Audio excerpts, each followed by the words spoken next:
So we're going to do the second one now.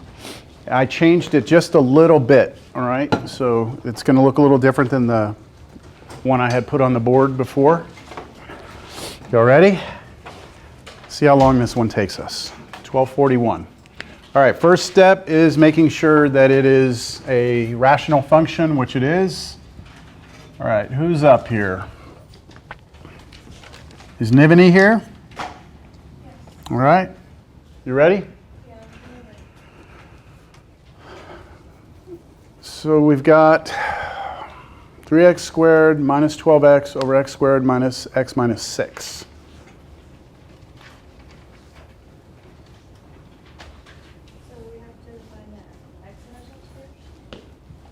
Yeah, hold on a second though. Let's make this a plus. So it's just right here, just this one right here. Did you already work the whole thing or something? Sorry. Let's make that a plus. It's just going to make our lives a little bit easier at the end. Just a plus between the top two terms. Okay, so what? Step 2 is what? X-intercept. So to do that, we do what? Okay, 3x squared plus 12x equal to 0. And Nivini, that's a quadratic, right? Yeah. It's missing the constant term. So how do we go about trying to solve that? Okay, we can take out x and actually a little more, 3, right? So we can take out 3x. We will be left with inside there what?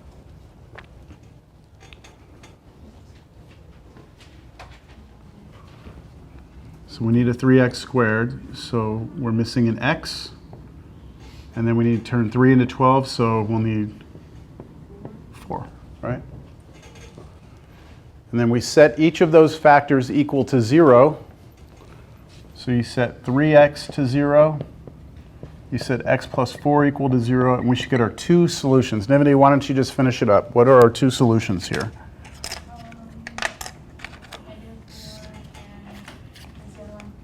Just 0, yep.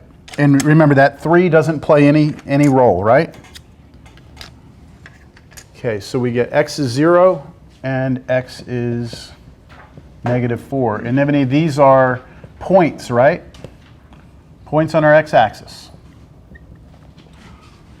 All right, step 3 goes to Luke. Okay, what's step 3, Luke? X minus 3, x plus 2. Okay, so you're setting we're trying to find the vertical asymptotes, right? We're setting the denominator equal to 0. And I guess, did you factor or did you do quadratic formula? Quadratic formula. You did quadratic formula. Okay, so either way it works. If you factor, you're going to get, that's what you would get if you do the AC method.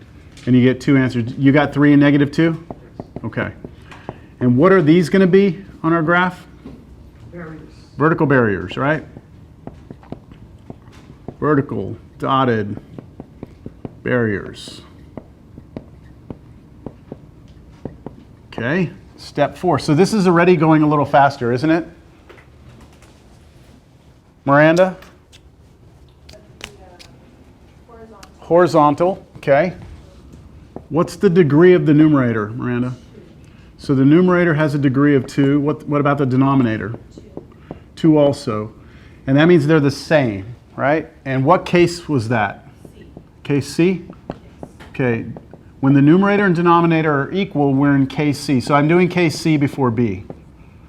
And what did case C tell us, Miranda, whenever we have equal degrees? Exactly. So this is a weird one. Okay. So what we're going to say is that y will be equal to, so y, well, let's just do it. Leading coefficient of the numerator. Miranda, what is the leading coefficient of the numerator? 3. So we actually have to go and look at that number right there. That's the leading coefficient of the numerator, 3. And we divide it by what? 1, which is the leading coefficient of the denominator, which is the number right in front of here. Only in case C do we do this, all right? So 3 divided by 1 and 3 divided by 1 is 3. So we have y equals 3.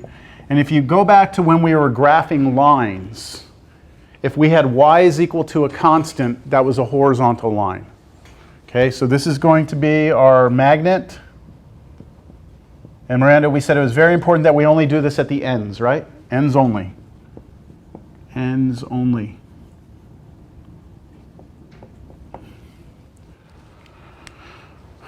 All right.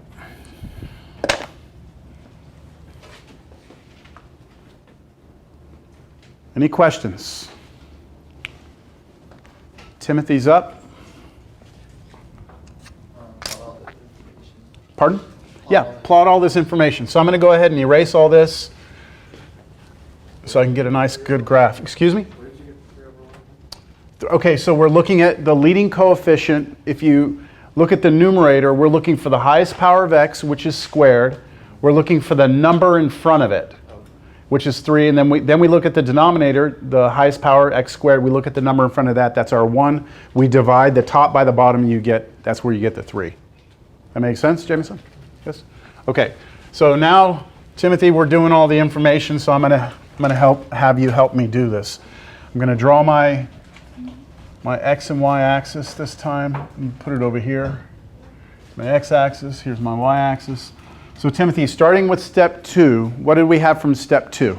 0 and -4. 0, -4, and these are gonna be what here? The x-points. The x-intercepts, right? So these are actually points, 0, and 1, 2, 3, 4, -4. I put a dot. You want to keep going? Yeah, and the vertical dotted barriers are going to be 3 and -2. 3 and -2. So let me go to 3, 1, 2, 3, and -2. And I'm going to draw dotted vertical barriers here.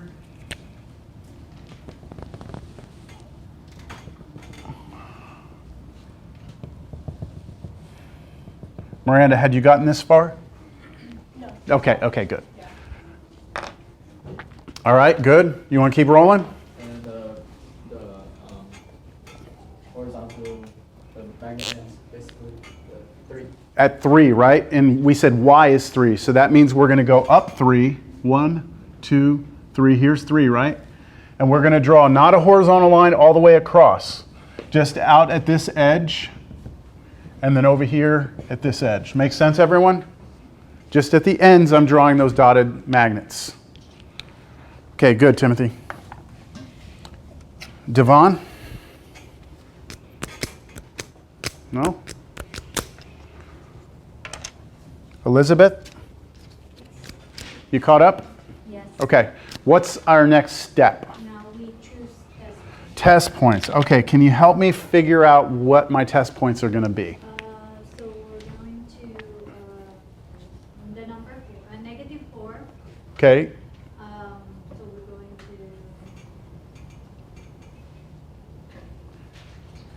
So we're going to either going up. Okay.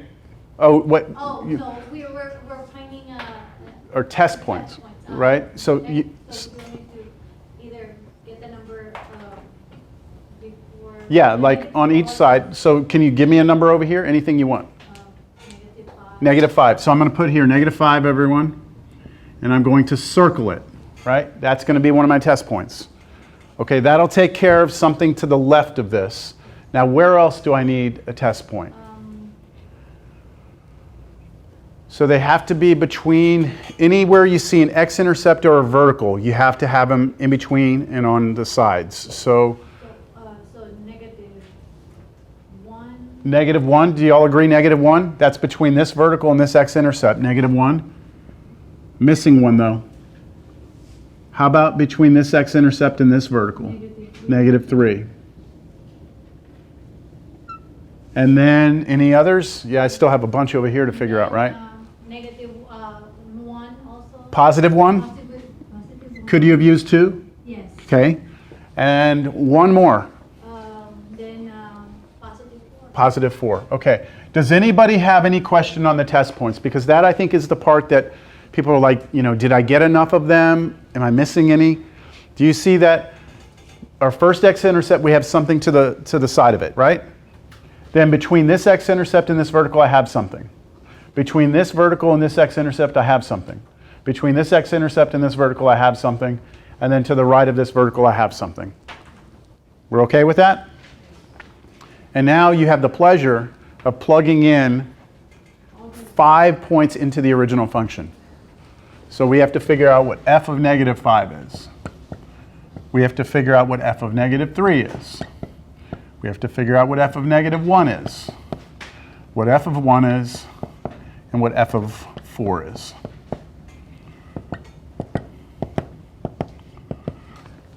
If you mess up any of those, it's going to throw your whole graph off. So you want to be careful with this and make sure you're typing this in correctly on your calculator.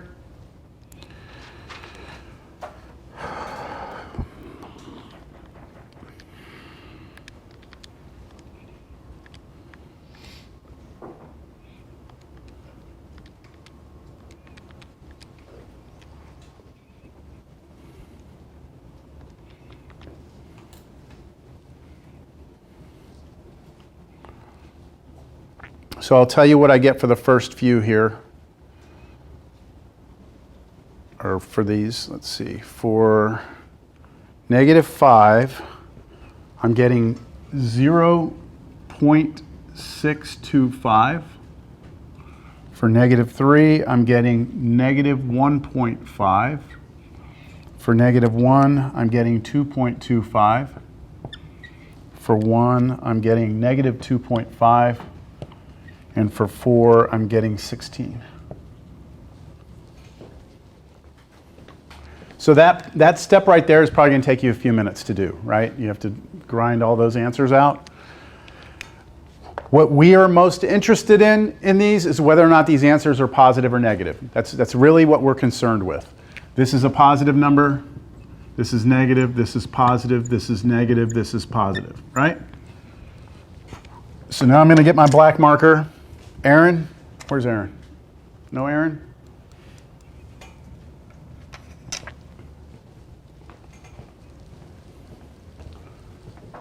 Is Danny or Dyson here? No? All right. Who wants to tell me what the next step is? We've gone through everyone in the class. Go ahead. Connect the dots. Well, we need all the dots. We don't have them all yet. So help me draw the next dot. At negative 5, right? I should draw a dot where? Why? Not because of this, because it's positive. You see that? Okay? So at negative 5, I put a dot above. And I don't care how high I put it, okay? Just put a dot above. All right? Elizabeth, what about at negative 3? Where will my dot go? Above or below? Below the negative. Below, right? Because if this answer is negative, right? So at negative 3, I draw a dot below. I'm going to put it pretty far down here, like that. And then at negative 1, I'm going to have a dot where? Above. At 1, I'm going to have a dot below again. And then at 4, I'm going to have a dot above, right? Yes. Again, it doesn't matter where you put it, just put it, all right? Now it's connect the dots. And let's go back to our magic sticks here. Let's see what we've got. Oh, shit. Oh, man, just snagged my shirt.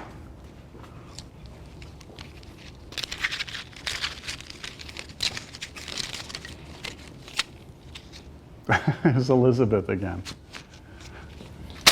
What are the odds? All right, Elizabeth, let's connect the dots. So on this first dot, Elizabeth, I have to go, so I've come to the dot to the furthest to the left, right? This one. If I draw to the left, where do I have to go? Up to this, right? Up to my magnet, all right? So I'm going to go up to my magnet, kind of flatten out. And then what about if I draw this to the right? Yeah, I've got to connect from here to here to here, right? There's no barriers in between that. So I'm just going to connect these. And then here, Elizabeth, as I continue to draw to the right, going to have to dive down because of the barrier, right? So that's going to put us here. And then once we get to the barrier, I'm going to have to pick up my pencil and go to the next point. And Christian's going to take us from here. So I've picked up my pencil. I've gone to the furthest point to the left. So drawing this way, Going towards the barrier, going up. I have to go up because I can't turn down, right? Can't have an x-intercept. So I'm going to go up here. I'm going to the right. What am I going to do? Cross through all three. connect, connect, and then when I come this way, Going down. go down. So it's going to look something like this.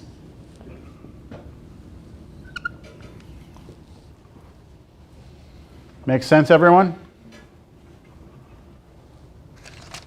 And then last part, Brianna P again. So you're gonna get like close to the 3 going down? So this way? Yeah. Okay, so because of the barrier, are you saying?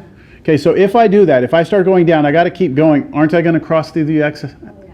So I can't come down, which means I have to go up, right? So this is going to turn up like this. And then to the right, what has to happen? To flatten out towards that, right? There you go. Don't worry about the fact that it came down and went back up. That's okay. It doesn't matter. As long as to the left it went up and to the right it flattened out, we're good. There's our picture. 16 minutes, 17 minutes to do that one. Not too bad. Y'all ready for the last one? Okay, the last one. Does anyone have it written down by chance?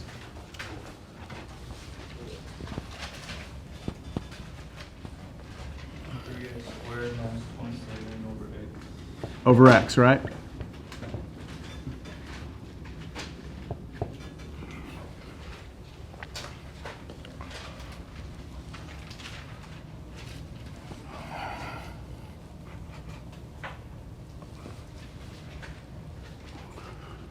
All right, first step is that it's a rational function, right? Which it is. Step 2, x-intercepts, right? Set the top to 0.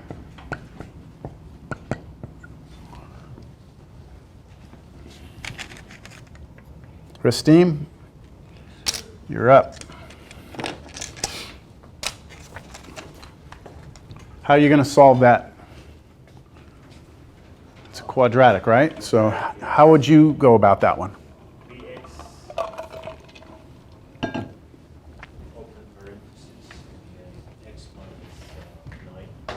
Okay, so you're factoring the 3 out.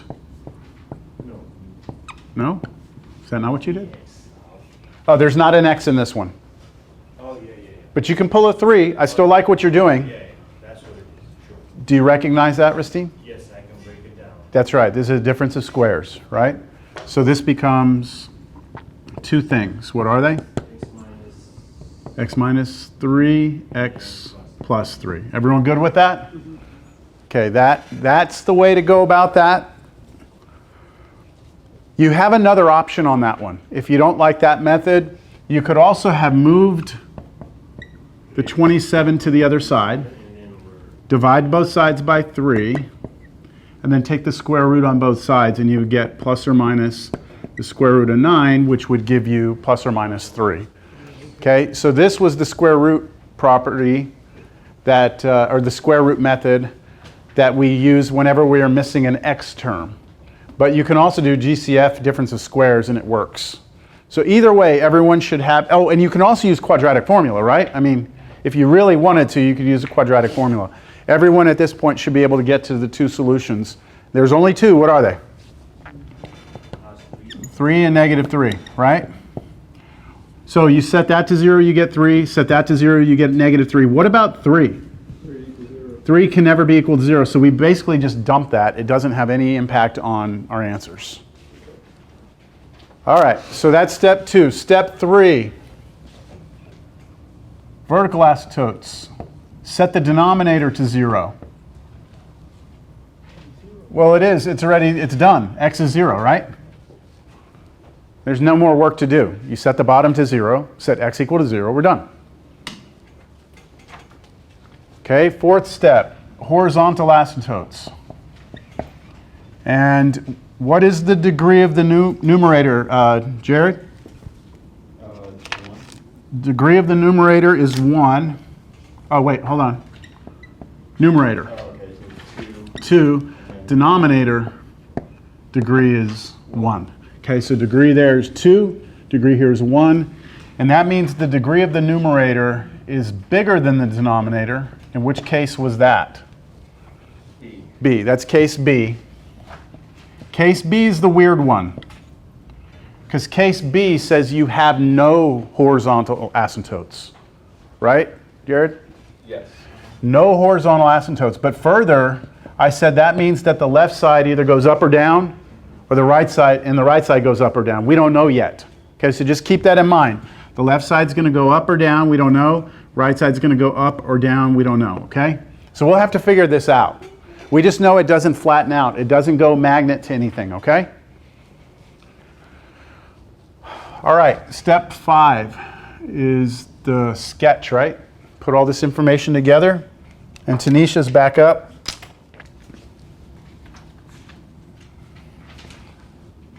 So just tell me what you want me to put up here, Tanisha. A point at 3 and -3. Points on the x-axis. Okay, you want to keep going?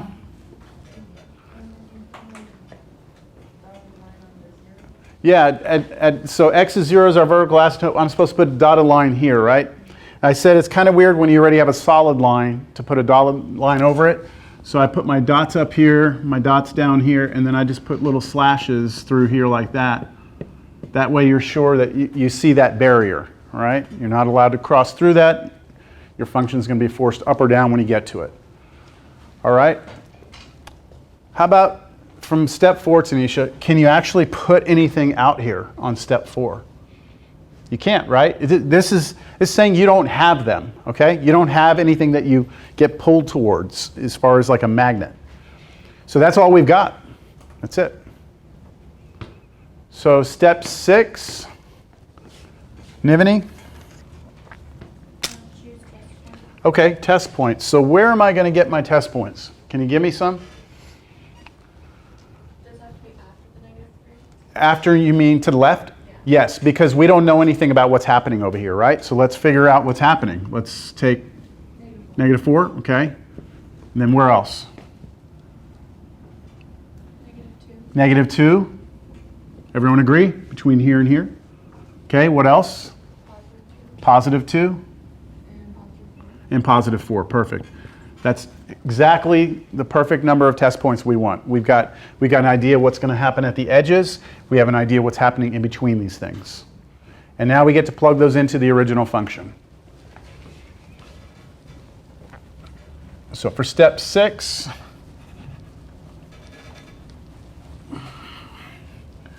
we are doing f of -4, f of -2, f of 2, f of 4.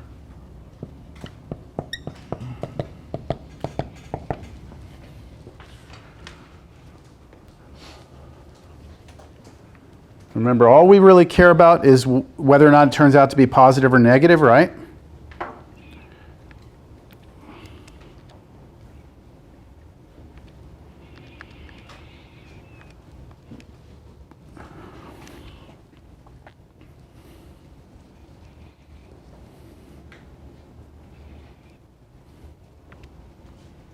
So at -4, I get -5.25. At -2, get 7.5. At 2, I get -7.5. And at 4, I get 5.25. So I have negative, positive, negative, positive. You may have noticed by now that in the problems that we've done in here, they've always switched. It's always been like, you know, negative, positive, or it was like positive, negative. Notice that? It won't always be that way. You have to test each one, okay? So be careful. Okay. All right, Brianna Garza. All right, what now? I forgot what I'm doing, so. I got my test points. But yeah, above or below. Now I actually need to put these points on my graph. So at -4, I'm going to put a point where, Brianna? Below.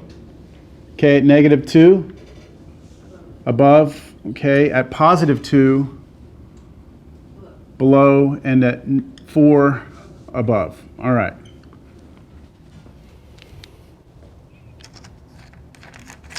You want to finish it? Okay, I'll let you get your points there. starting with the far left point. Okay, this is the first time we've seen this. There's no horizontal asymptote, right? First time we've seen this. As you draw to the left, what has to happen?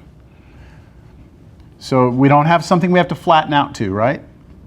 Which on step 4 we said that the left and right, the left side's either going to go up forever or down forever, right? Kind of like a polynomial. So let me ask you, could it turn and go up forever? Why not?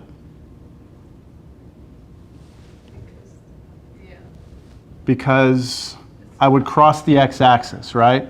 And this point and this point are the only two x-intercepts I have. Does everyone see that? Because these are the only two x-intercepts I have, I can't turn up. Okay? That means I have to go down. Okay, so it's going to turn down, right? And then after it turns down, it's going to go connect, connect. Okay, let me do that. So I'm going to go like this, down. It's going to connect, connect, and then what about to the right as I go this way? The barrier forces me up. So that's the left side.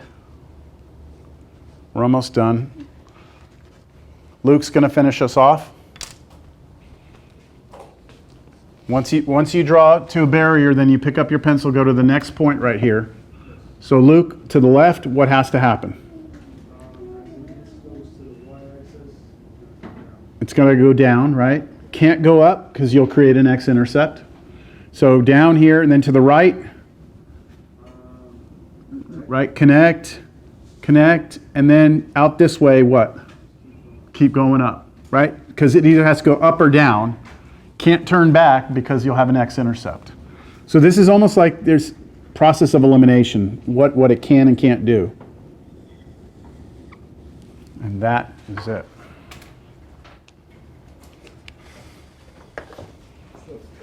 Yeah. So if we look back at the graph of that one, oops. Stop it. That's the graph on the computer, right? Can you see? Like this and then like that. That's pretty much what we have going on there. All right, so that's it. That's rational functions. So what I think I'll do now is I'm going to put up 3 problems for you to do for homework. And I'll just tell you that right now that these 3 problems, each one of them will be one of the 3 cases. So one of them's case A, one of them's case B, one of them's case C. That way you get a little bit of practice, okay? So let me get those up here.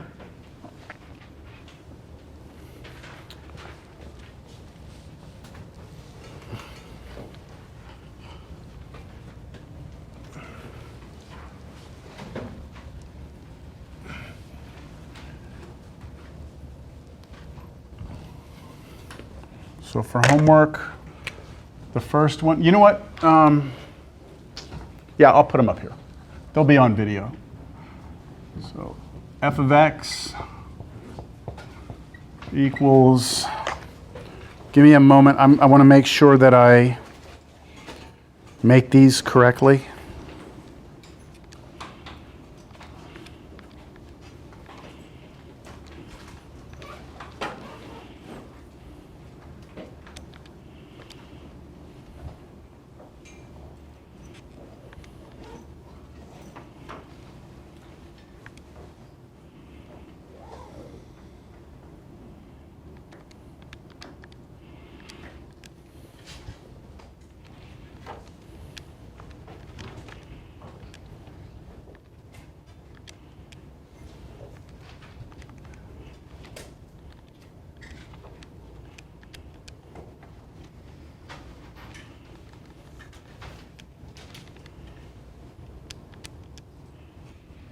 Okay, first one. 3x squared minus 3x minus 60 over x squared plus 2x.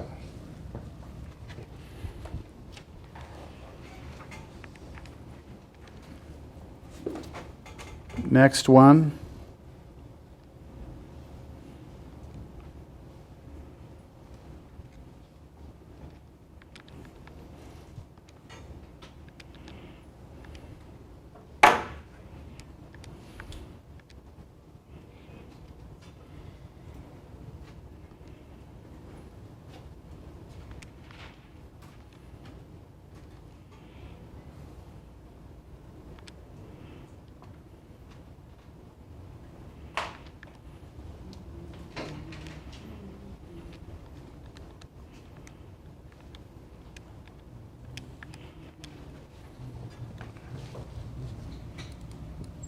f of x equals x squared minus 4x minus 21 over x cubed minus 4x squared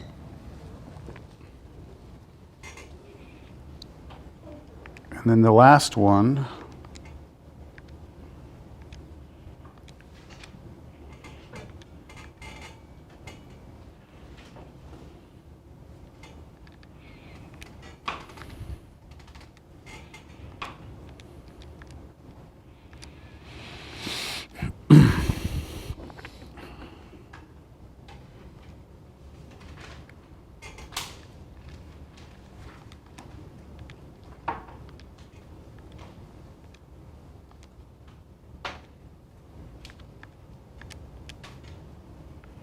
almost there, almost there.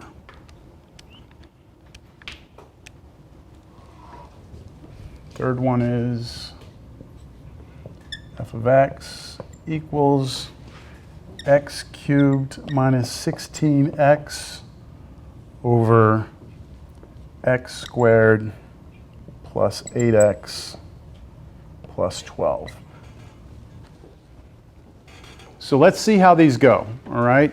You're gonna have a lot of work to do with these because, you know, I mean, if we just look at it briefly, if you look at this one, how many x-intercepts am I going to have? How many x-intercepts? 2, because the top set to 0 is quadratic. You should have 2 answers. How many vertical asymptotes am I going to have? 2 again, right? So you have 2 verticals and 2 x-intercepts, which means you have a total of 5 test points. This one you're going to have 2 x-intercepts and possibly 3 verticals, 6 test points maybe 5, it'll depend. I'm just saying there's going to be a lot of test points on these, all right? Let's see, it's already 1:15? All right, well, hold on, y'all are pretty excited to go here. I guess we're not doing the test, right? So that'll give us a little more time. All right, we'll call it a day.